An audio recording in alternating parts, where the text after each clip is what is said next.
Hi,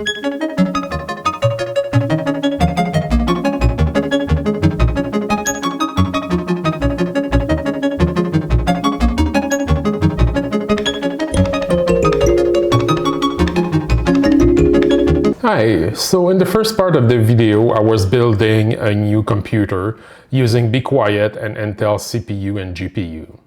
You can look at that video on the channel, but I wanted to split the performance because the video was long enough the way it was.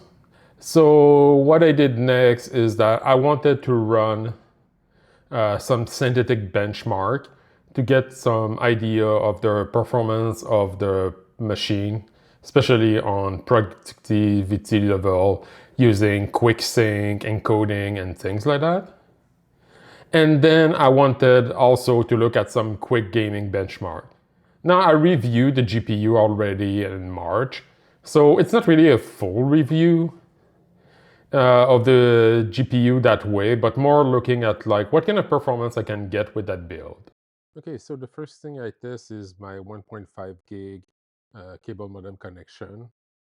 You can see here that I get to 1.8 gig.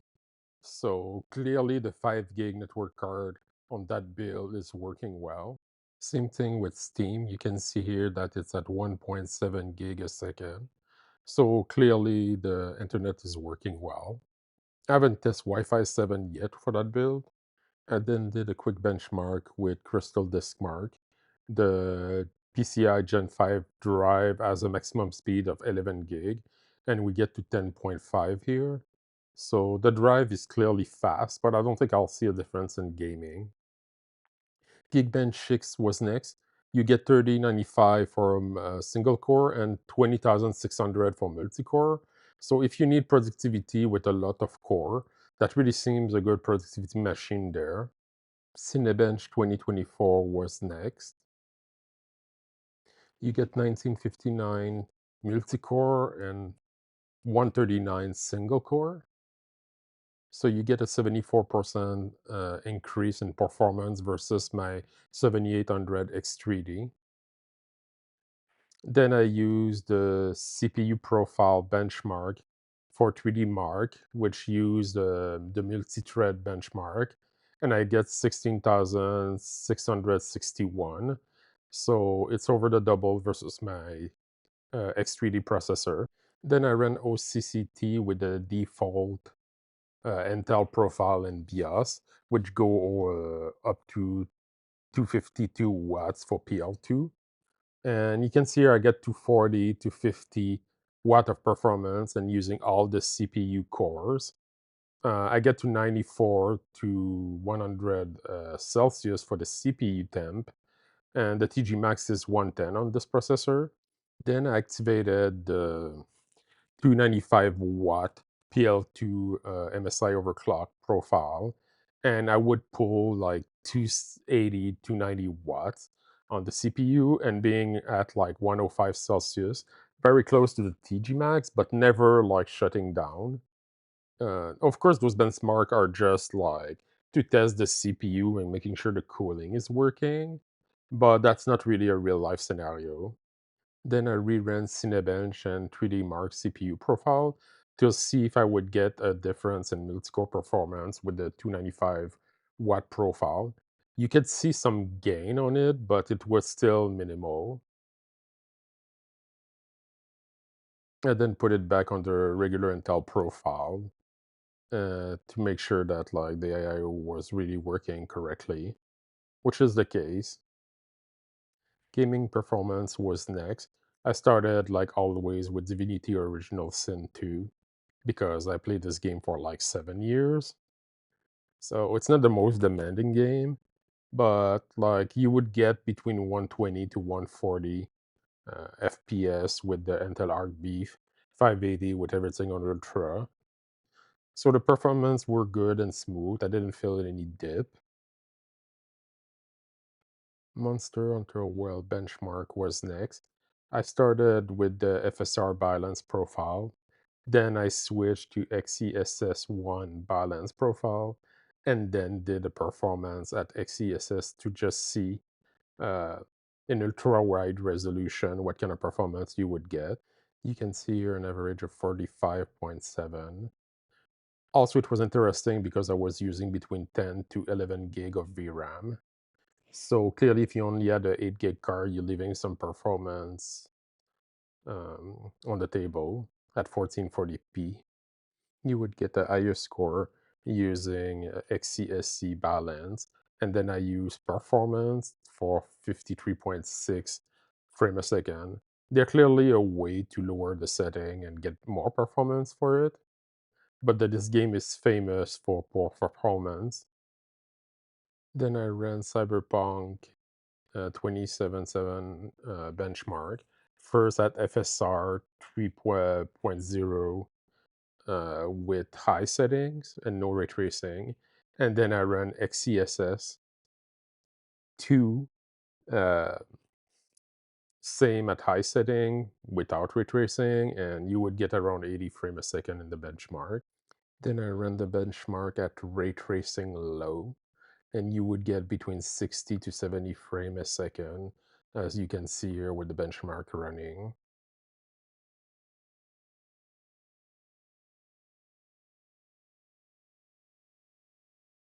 Then I start playing a little the game. At the beginning, I left ray tracing low here, and you can see that you're around 60 to 70 frame a second.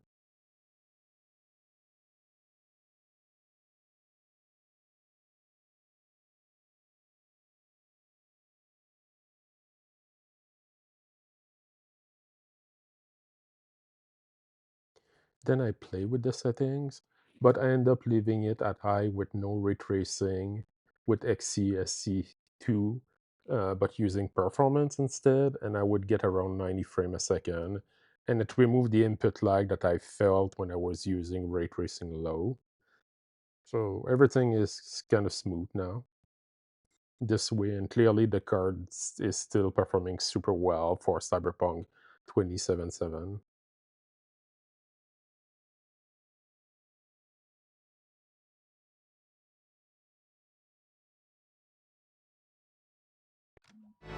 Hey, j'ai quelque chose à te donner.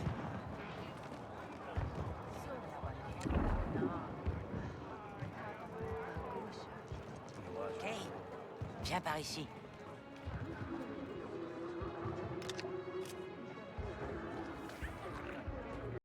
Next, I use Handbrake to convert an AV1, the previous video of the build.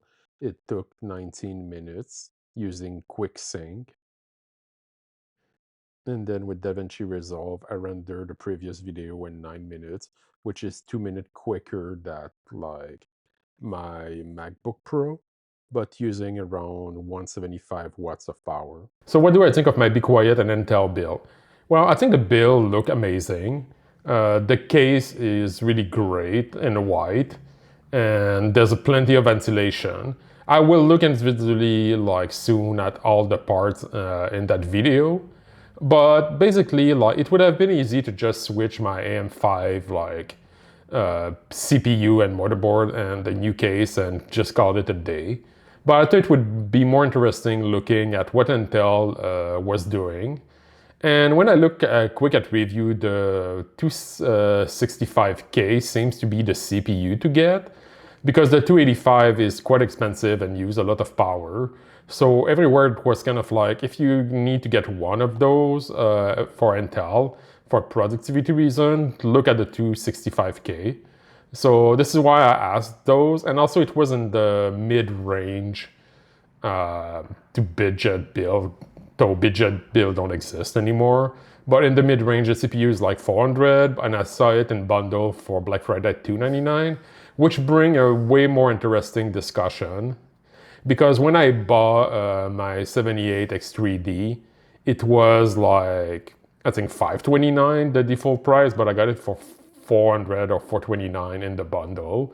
But then they went to almost $600. So it's pretty clear to me that like if you just look at gaming performance with the 3D V-Cache, yeah, like you can look at like review like hardware unboxed with 50 games, and it can go like up to 25% like faster.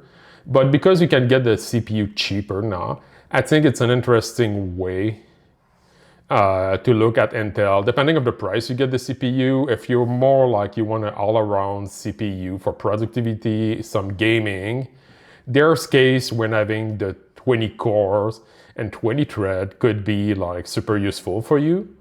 So let's talk about all the things I like and dislike. Now, for Intel, I think for the CPU, there's one thing to consider, though, is that the socket, the 1851 socket, is probably a dead socket. They already announced in maybe 1 year a new socket for the CPU.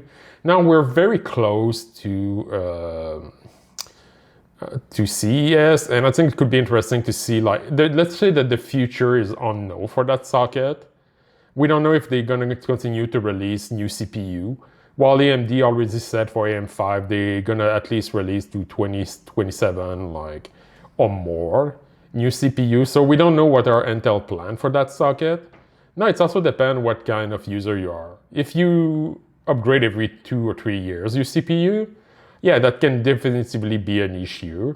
But like if you're someone that's like not only gonna upgrade every 5 or 10 years, I do feel that the future proofing is always kind of a myth for like CPU.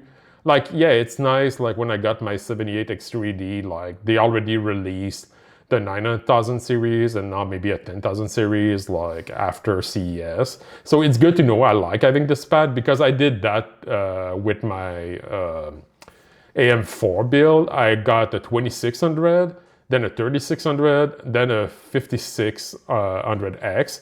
And every time I upgrade my dad or my partner at the time. So for me, it made sense, especially that like the motherboard I choose, a Micro ATX, was like $65. But I think there's going to be a price discussion being like, if you can get the CPU for cheap and performance, global performance, like with like productivity and things like that, are important for you, I think there's a good argument for that CPU. But of course, now every motherboard is like 250. Like there's almost like no lower end motherboard, and the fact that the socket is probably dead for the next generation, it's really something to consider. Now the ARC, I still love that card for like the B580 for like, I don't know, like it's on sale for Black Friday for $320. If you need a new card and you want like 12 gig of VRAM instead of 8, I think that card new is, if you don't want to consider the used market, I still think that that card is amazing. Now, of course, like things are a little different because now it's almost like a year later. And yeah, you have the 5050, but like I think most reviewers didn't seem to enjoy that card very much. But now AMD released the 9060 XT, and if you look only at the 16 gig card, it's like 450 to 500 at least. So it's almost $200 more to get a card that is like a 16 gig. So I think this Intel make a great case going for the affordability and performance with that card. But of course, if you're like me, you're kind of waiting for a B780 or 770 with maybe 16 gig of card or higher end like gaming card. But that card could be priced $500 or $600. So if you need a new card now, I would consider like still the B580 because it's run really cool on game. It's really quiet. And for $320, it's like finally back to the drop-in GPU category where like every couple of years you would pay $250 to $350, put a new card in and just like upgrade this way. So it's nice that it's back and you don't need to pay $600 for that. So still love that card and still consider it to upgrade my 3070, which is performing a little better than its card, but it's only 8 gigs of VRAM and it's kind of limited, sometime at 1440p. Okay, now for the conclusion, let's look at every component from that build. Let's start with the light base 500 LX. I really like the look with all the fans and the case with the dual tempered glass. And you have great airflow and RGB for that case. It's super easy to work in. You have plenty of space, and I really like how easy it's to take the panel off and put them back. You can fit a 360 millimeter radiator while having a case that is a more manageable space versus the LX600 or the 900. You have a dual PSU position. They give you a bracket for the GPU if you want to put it vertically. Of course, you will need your own Ryzen cable. Also like that you have many variants with or without the RGB for only a premium of $20 if you want the LX version and $10 more if you want the white version. Now, on the negative, it's less modular for the orientation versus the 600 and the 900 because now the feeds are permanent. You also have no fan control button like the Darbase 701. At the beginning, I plug everything through the hub, but then I could not control anything on the BIOS, and everything was at max speed for the fans. So I end up plugging them back to the motherboard to cut off the sound. Now, it's clear that the focus is on the airflow and the RGB, not on silence like my Dark Base 701. So it's going to be a louder case, especially when you have like the three angle fan close to you. Also, you have limited SSD and hard drive space versus other case. That's by design. You have to understand that it's almost like micro ATX case size. So, of course, there will be compromise at this level. Now, for the power supply, the Pure Power 13M. Like I said before, I don't review power supply because you need a really advanced tools for that, and I don't want to open them. I like that the build quality and it's quiet. There's a 0 RPM mode when the PS2 is not like using a lot of power. Talking about power, you have 1,000 watts, so you have plenty, and you have a cybernetic gold rating.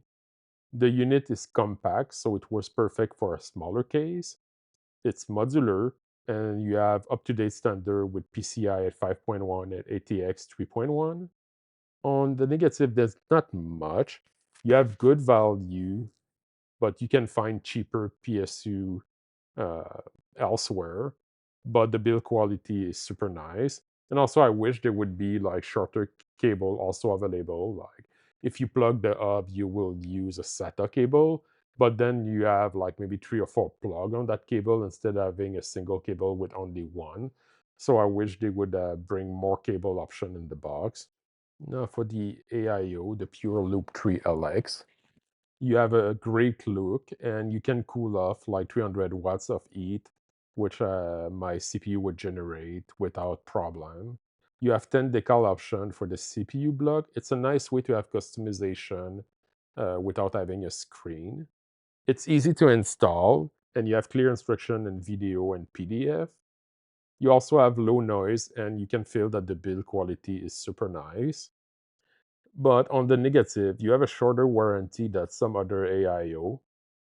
You have good values, but like there's like cheaper AIO, like Thermal right now seems to undercut everyone at least on price. But I didn't test those units.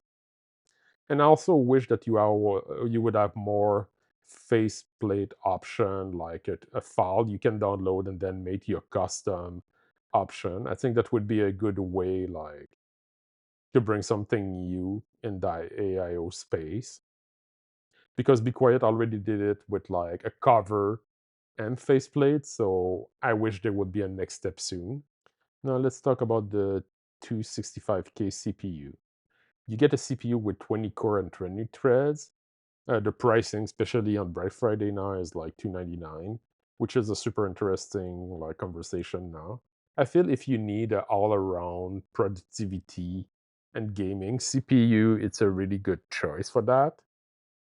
And it's also the one to get versus the 245 and the 285. In the case of the 285K, like it's used a lot of power and it's almost $800. So I feel you get like a good performance for the price because the MSRP is maybe 400. Now, the negative side is that the gaming performance versus the X3D chips uh, will be like better on the AMD side. It's quite evident. You also have a higher power consumption versus AMD, so you will need a better cooling solution. And also the socket is possibility and the end of life when and when Intel released new CPU. So that's something to be aware of if you're planning to upgrade your build in 1 or 2 years. But I still feel that's a good all-around like CPU. Now for the B580, I still think that it's a great affordable GPU and perfect for a drop-in GPU. You get 12 gig of VRAM and good AI performance. XCSS2s work really well on the card. It's a card that is quiet, cool, and give you very good performance. Now, I had driver issue with HDR with Star Wars Outlaw and Shadow of the Tomb Raiders. When like the screen would go black and like for 1 second come back, 1 second come back, I had to like reset. So turning off HDR seemed to have solved the issue. There's also the reputation in the GPU space versus AMD and NVIDIA. I think there's still a part of the user base that is still resistant to buy a Intel GPU. And you'll have some user that will need feature like CUDA core for advanced NVIDIA features. So that will be one issue. And also that we possibly have maybe at like CES an announcement for a B780 or 770 with maybe 16 gig of VRAM. So it's something to consider. But of course, those cards will cost more. So I still think it's a great card to get, and I'm still considering it. In the end, I think that was a super fun build to do. So thanks for Be Quiet and Intel to provide some of the hardware for the build. Stay tuned for the next one. Please like and subscribe. And now that I have this cool computer, it's time to go use it instead of doing benchmark. Thanks for watching.